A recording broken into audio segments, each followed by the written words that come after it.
Hello दोस्तों, मेरा नाम विपिन है और मैं एक सेल्स प्रोफेशनल हूँ। मेरी इस सीरीज में आज मैं जिस किताब के बारे में बात करना चाहता हूँ उसके लिए मैं बहुत ही उत्साहित हूँ और जिस किताब का नाम है the psychology of selling by Brian Tracy. बहुत ही उत्तम किताब है सेल्स प्रोफेशनल के लिए। मेरे लिए तो ये एक बाइबल की श्रेणी में एक और किताब को मैं शामिल करूंगा जिसका नाम है psychology of selling. Brian Tracy द्वारा लिखी गई किताब है जिसमें सेल्स के अंतर्गत जो सेल्स के बैकग्राउंड में जो पृष्ठभूमि में जिसपे हमें वर्कआउट करना रहता है कि साइकोलॉजी पे जो हमारा जो सबकॉन्शियस माइंड पे जो काम करना रहता है उसके ऊपर काफी विश्लेषण किया गया है। मैंने उसके कुछ नोट्स बनाए हैं अपनी इस डायरी में और उस पूरे किताब का अध्ययन के बाद इसमें मैंने नोट्स बनाए हैं जिसमें बहुत सारे पॉइंट्स हैं। जैसे सबसे पहले उन्होंने बोला है परेटो इफेक्ट के बारे में। परेटो इफेक्ट आप जानते होंगे, 20 और 80 का नियम।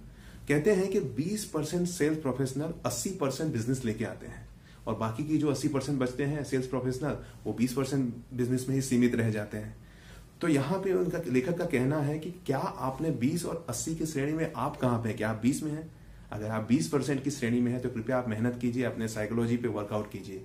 बहुत सारे मुद्दे रखे हुए हैं जो साइकोलॉजी पे वर्कआउट करने के लिए, जिसमें सबसे पहला उन्होंने कहा है कि बिलीफ सिस्टम पे। बिलीफ सिस्टम में उनका जो कहना है कि your income is just in between your belief system and और self concept about your money.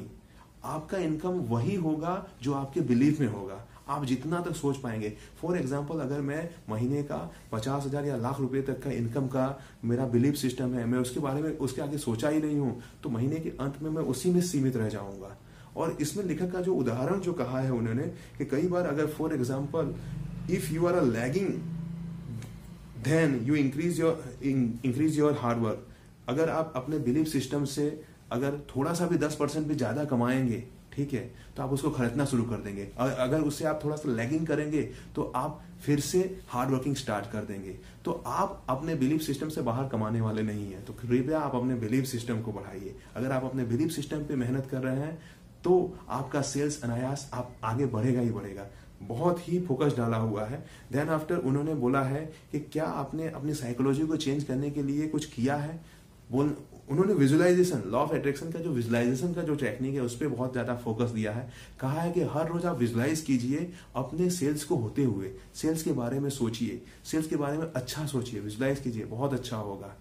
इसके बाद उन्होंने 7 KRAs बताए हैं जो ढांचा है सेल्स का, जो आपने कई जगह पे पढ़ा होगा। पहला है प्रोस्पेक्टिव, देन आफ्टर है आपका जनरेट रेपो बनाइए। इसके बाद जो है अपने कस्टमर को जानिए, नो योर कस्टमर। फिर present to your customer, respond to the situation, close deal, then after get referrals. ये 7 KRAs हैं जो बोले जिसे लेखक कहते हैं कि आप अपने जीवन में उतार लीजिए। ये ढांचा है आपके सेल्स के लिए।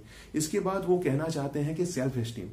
क्या आपने अपना सेल्फ एस्टीम बढ़ाया है? क्या आपने उस पर मेहनत किया है? लेखक कहते हैं आपकी sales equal to your self esteem, your self esteem equal to your sales. अगर आप अपने सेल्फ एस्टीम, अगर आप उस अपने सेल्स के प्रति आप आनंदित नहीं है, आप अपने चीजों को प्यार नहीं कर रहे हैं, आप अपने कन्विक्शन के साथ अपने सेल्स के प्रोसेस को प्यार नहीं कर रहे हैं, अगर आपका एस्टीम नहीं है तो माफ कीजिएगा, आप नहीं कर पाएंगे। तो कृपया आप अपने सेल्फ एस्टीम को बढ़ाइए। बोला शॉर्ट फॉर्म में बोला है love yourself equal to your business, self esteem equal to your business.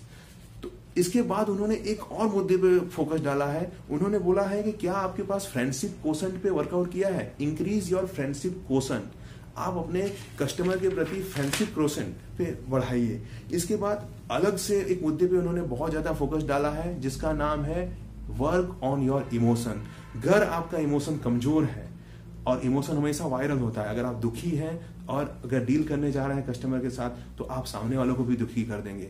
तो क्या आपने अपने इमोशन पे वर्कआउट किया है?